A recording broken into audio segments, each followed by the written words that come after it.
নমস্কার বন্ধুরা, আমার চ্যানেলে আপনাদের সবাইকে স্বাগত জানাচ্ছি একটা নতুন রান্নার রেসিপির সাথে।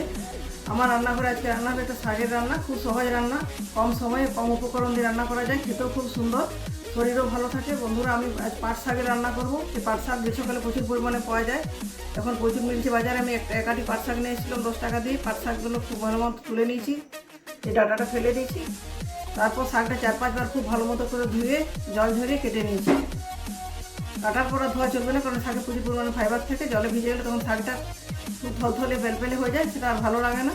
শাকটা কেটে নিচ্ছে। শাক রান্নার জন্য নিচে এখানে কয়েক কোয়া রসুন, এগুলো কেটে নিচ্ছি, 2টো শুকনো লঙ্কা। আর রান্নাটা করবো বসে সরষের তেলে। তো চলুন বন্ধুরা, রান্নাটা শুরু করা যাক।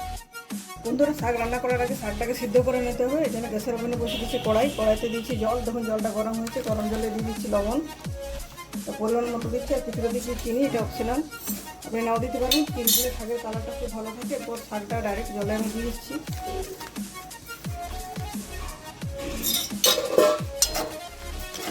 লবণ এবং চিনির সাথে শাকটা খুব ভালো মতো মিক্স করে নিয়ে ঢাকা দিয়ে দিচ্ছি 4-5 মিনিটের জন্য। লো টু মিডিয়াম হিটে এটা সিদ্ধ হয়ে যাবে। ফিরে এলাম 5 মিনিট পর। 5 মিনিট সময়ের মধ্যে শাকটা আমার সিদ্ধ হয়ে গেছে, আর বেশি সিদ্ধ হওয়ার প্রয়োজন নেই। দুধে গরমের প্রথম সময়কার শাকটা খুবই নরম, খুব তাড়াতাড়ি সিদ্ধ হয়ে যায়। বন্ধুরা, কড়াইটা ধুয়ে খুব ভালো মতো করে পরিষ্কার করে নিচ্ছি। তারপর আবার বসে দিচ্ছি গ্যাসের ওভেনে। কড়াইটা গরম হয়ে গেছে, গরম কড়াই দিয়ে দিচ্ছি সরষের তেল। তেলটা খুব কম পরিমাণে দিতে হবে। পাট শাক রান্নায় তেল মশলা কোনো কিছু সেরকম লাগে না। তেলটা গরম হয়ে গেছে, যেহেতু কড়াইটা আগে থেকে গরম ছিল। এখানে দিয়ে দিচ্ছি কেটে রাখা রসুন আর 2টো শুকনো লঙ্কা মাছ থেকে ভেঙে রেখেছি। এগুলো খুব ভালো মতো করে ভেজে নিচ্ছি। রসুনটা খুব বেশি পোড়া করে ভাজবো না। দেখুন বন্ধুরা, রসুনটা খুব ভালো মতো ভাজা হয়ে গেছে, তার সাথে শুকনো লঙ্কাটাও ভাজা হয়ে গেছে। এরপর সিদ্ধ করে রাখা শাকটা এখানে ঢেলে দিচ্ছি।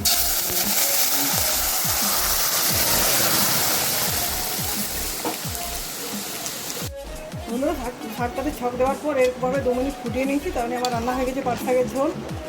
দেখুন বন্ধুরা, কত সহজ রান্না, কত কম সময়ে রান্না করা যায়, কত কম উপকরণে রান্না হয়, তাহলে শরীর খুব ভালো থাকে। আমি এখানে রসুন ব্যবহার করছি, যারা রসুন খান না তারা রসুনটা নাও দিতে পারেন, তাও খেতে ভালো লাগে শুকনো লঙ্কার ফোড়ন দিয়ে। এরপর একটা অন্য পাত্রে ট্রান্সফার করে নিচ্ছি। গরম গরম ভাতের সাথে খেতে অপূর্ব লাগবে। অবশ্যই রেসিপিটি গরমের সময় বাড়িতে বানাবেন, খেয়ে এবং খাইয়ে প্রচুর আনন্দ করবেন। বন্ধুরা, আমার ভিডিওটি যদি ভালো লাগে অবশ্যই লাইক করবেন, প্রচুর শেয়ার করবেন। চ্যানেলটি সাবস্ক্রাইব করে না থাকি অবশ্যই চ্যানেলটি সাবস্ক্রাইব করে পাশে থাকা বেল বাটন অন করে দেবেন নতুন ভিডিওর আপডেট পাওয়ার জন্য। আজকের মতো এ পর্যন্ত, পরের দিন ফিরে আসছি নতুন কোনো রেসিপির সাথে। ধন্যবাদ।